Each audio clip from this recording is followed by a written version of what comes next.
কি আশ্চর্য, বৃষ্টির ফোঁটার সাথে ইলিশ মাছ পড়েছে, আর এটা দিয়েই আজকে রেসিপি বানাবো। প্রথমে মাছটাকে কেটে ধুয়ে পরিষ্কার করে নেব। ডিম আছে।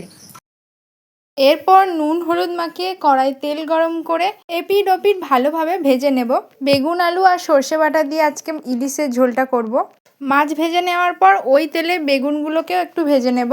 এরপর আলু, নুন হলুদ, পেঁয়াজ কুচি, টমেটো কুচি, লঙ্কা কুচি, রসুন, আদা জিরা বাটা সমস্ত দিয়ে ভালোভাবে কষিয়ে জল দিয়ে দেব। জল ফুটে এলে ভেজে রাখা বেগুন ও মাছটা দিয়ে দেব। বেটে রাখা সর্ষে ফুটন্ত তরকারিতে দিয়ে দেব। এরপর বেশ কিছুক্ষণ ফুটিয়ে নিলেই হয়ে যাবে আমাদের বেগুন দিয়ে সর্ষে ইলিশ। কমেন্টে অবশ্যই জানিও ইলিশ কার কার পছন্দের মাছ। সর্ষে ইলিশ থেকে সুন্দর গন্ধ বেরিয়েছে, আর দেরি নয়, এবার একটু ভাতে দিয়ে মেখে খাওয়ার পালা।